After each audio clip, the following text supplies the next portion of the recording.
Netizen pergoki buzzer AHY dari luar negeri, tapi bohong bodong, hahaha.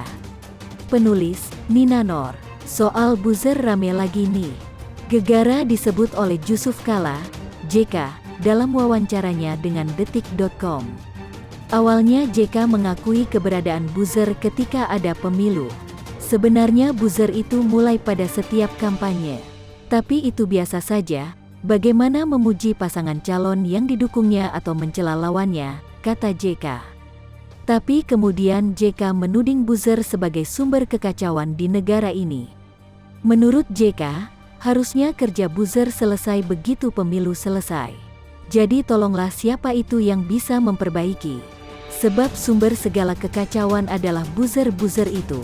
Seharusnya sudahlah, tidak perlu lagi ada pencitraan yang macam-macam. Tidak perlu lagi merusak nama orang, biar demokrasi berjalan dengan baik, ujar JK sumber. Ah, kayak nggak tahu buzzernya Anies aja, hehehe. Lagian, siapa sih yang dirugikan jika buzzer itu menyebarkan informasi soal kinerja pemerintah yang bermanfaat buat rakyat? Apalagi jika buzzer juga ramai-ramai menangkal hoaks. Tapi kali ini kita tidak mau terlalu serius membahas buzzer. Sekedar memaparkan penemuan oleh para netizen. Nampaknya yang pertama menemukan soal buzzernya AHY atau buzzer Demokrat yang spesial ini adalah Denny Siregar, DS. Ini betul-betul spesial ya, karena sepertinya mereka dari luar negeri. Dengan foto dan kata-kata yang bukan Indonesia. Ini baru contoh buzzer, cuit DS link Twitter sambil mengunggah screenshot serangkaian cuitan di bawah ini. Widih, pakai bahasa Inggris, cuy. Foto dan namanya pun dari luar negeri semua. Tapi kok mengusung tagar pakai bahasa Indonesia? Seragam pula. Mahal nih.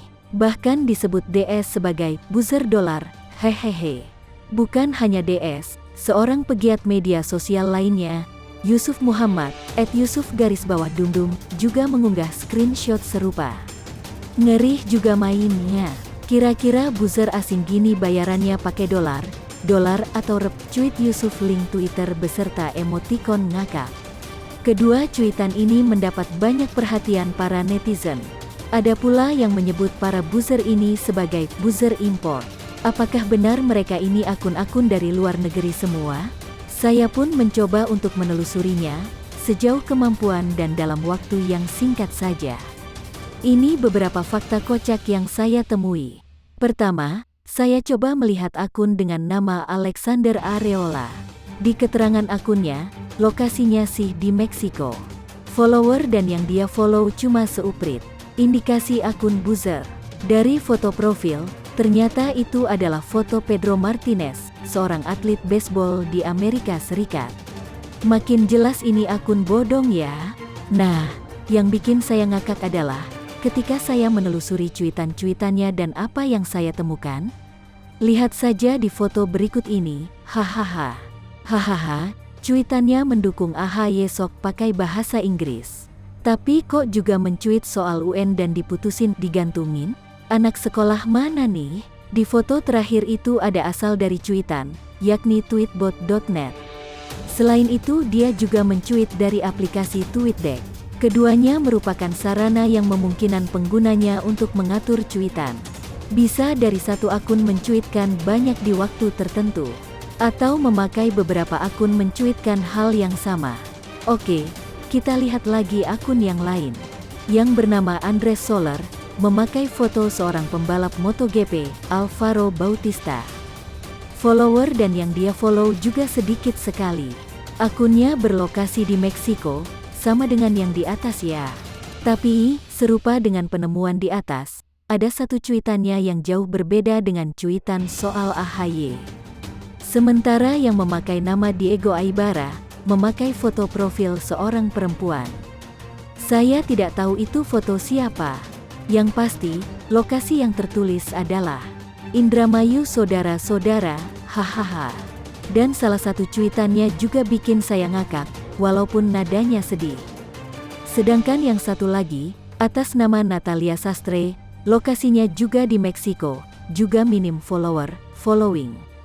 Saya hanya tahu kalau foto yang digunakan adalah foto seorang aktor Hollywood, Josh Lucas. Itu cukuplah ya. Cuitan sama dengan cuitan mereka bertiga ini juga rata-rata memakai platform TweetDeck dan Tweetbot.net. Kesimpulan, dari berbagai fakta di atas, bisa disimpulkan bahwa kemungkinan besar mereka tidak berasal dari luar negeri. Produk lokal lah hehehe. Dan dari kesamaan beberapa akun buzzer itu, saya makin yakin bahwa mereka ini bisa jadi berasal dari satu orang saja. Dengan memakai kedua fasilitas di TweetDeck dan Tweetbot.net, semua bisa dikerjakan oleh satu orang saja. Kesimpulan kedua, duh pelit banget itu yang ngasih order ya. Hehehe, cukup bayar satu orang aja. Kalau sudah ketahuan gini, apa nggak malu yang ngasih order ya? Publik tahu apa yang sedang terjadi di Demokrat. Paham kok soal KLB, Kongres Luar Biasa, yang dibilang kudeta sama AHY. Borok-borok AHY SBY pun sudah banyak diungkap oleh para senior partai. Jadi, kalau bukan buzzer, disebut apa cuitan-cuitan di atas itu? Lucunya, malah bikin geli, bukannya bikin simpati. Geli-geli gimana gitu? Selalu dari kura-kura. Pecat Anwar Abbas Waketum MUI. The Next Tengku Zulkarnain. Penulis Jaya Wijaya. Penulis begitu merasa risih ketika ada seseorang yang mengaku ulama, lalu merasa tahu segala hal dan berbicara banyak hal. Ini adalah akibat masyarakat kita yang menganggap bahwa ulama itu tidak mungkin salah. Seburuk-buruknya ulama adalah sebaik-baiknya kita dan anggapan keliru lainnya. Padahal pengetahuan ulama terbatas pada memahami tafsir-tafsir kitab suci dan doktrin-doktrin agama. Belum tentu ulama ahli dalam ekonomi, politik, militer, dan lain-lain. Karena pemikiran masyarakat seperti itu, maka muncul orang-orang yang mengaku ulama serba bisa seperti Tengku Zulkarnain. Mulai dari urusan politik, pertahanan negara, sampai kepada urusan ikan asin dia komentari seolah-olah dia paling tahu segalanya. Penulis tidak menyalahkan sepenuhnya beliau, karena memang pasarnya ada, apalagi beliau dulu adalah salah satu petinggi MUI. Pada saat Tengku tidak menjabat lagi di MUI, penulis menaruh banyak harapan kepada MUI. Apalagi ketua MUI yang baru adalah Kiai Nu yang terkenal toleran dan bisa menilai suatu masalah dari sudut kebangsaan.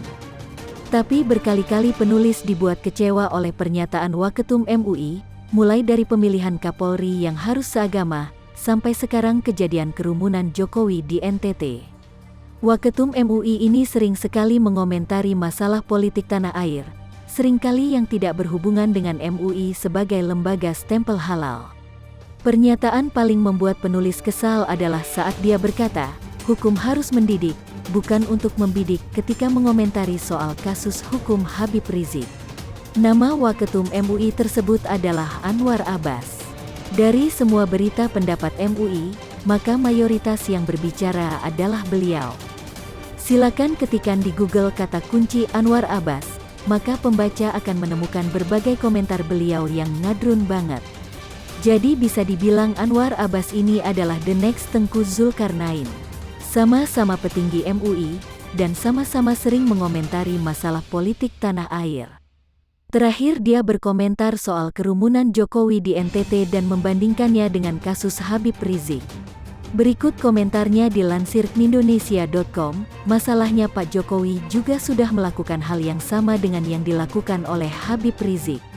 Kalau Habib Rizik ditahan karena tindakannya, maka logika hukumnya supaya keadilan tegak dan kepercayaan masyarakat kepada hukum dan para penegak hukum bisa tegak, maka Presiden Jokowi tentu juga harus ditahan, kata Anwar Abbas dalam keterangan tertulis, Kamis 25/2.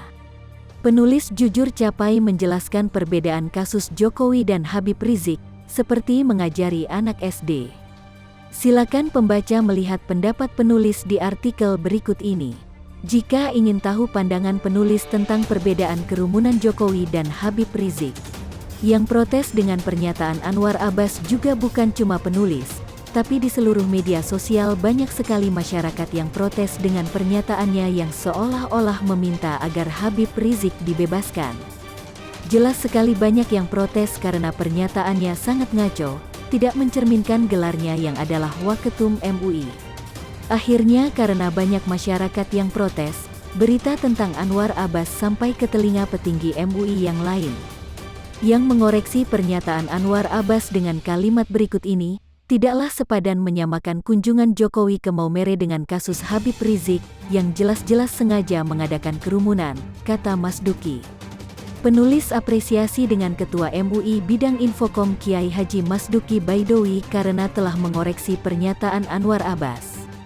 Tapi penulis sedikit kecewa karena ucapan beliau sangat normatif dan sepertinya tidak akan ada tindakan lanjut kepada Anwar Abbas. Berikut pernyataannya. Pemberitaan terkait pernyataan Bapak Anwar Abbas itu bukanlah pernyataan sikap resmi MUI. MUI tidak memberikan pernyataan sikap apapun terhadap kunjungan Presiden Jokowi ke NTT, kata Ketua MUI Bidang Infokom Kiai Haji Mas Duki Baidowi kepada Detikcom, Sabtu, tanggal 27 Februari tahun 2021. Ini sih bagi penulis jawaban yang normatif. Masyarakat sudah mulai banyak yang protes kepada MUI karena ulah Anwar Abbas, maka keluarlah pernyataan tersebut. Coba kalau tidak ada yang protes, MUI akan membiarkan Anwar Abbas melakukan provokasi dengan ucapan-ucapannya. Jujur ucapan Anwar Abbas ini walaupun tidak sefrontal Tengku Zulkarnain, tapi jauh lebih beracun. Jika tidak jeli, maka akan banyak masyarakat yang tidak sadar betapa kadrunya Bapak satu ini. Menurut penulis seharusnya MUI memberikan sanksi kepada beliau, karena ini menyangkut nama baik MUI, syukur-syukur bisa dipecat dari MUI. Tapi bagaimanapun penulis apresiasi MUI karena sudah memberikan bantahan terhadap pernyataan Anwar Abbas tersebut, walaupun jika dilihat ia cuma upaya untuk mengamankan nama baik MUI di mata masyarakat saja. Surat terbuka Wakil Ketua MUI Anwar Abbas kepada Nadiem soal seragam sekolah. Wakil Ketua Umum Majelis Ulama Indonesia Anwar Abbas melayangkan surat terbuka kepada Menteri Pendidikan dan Kebudayaan Nadiem Makarim.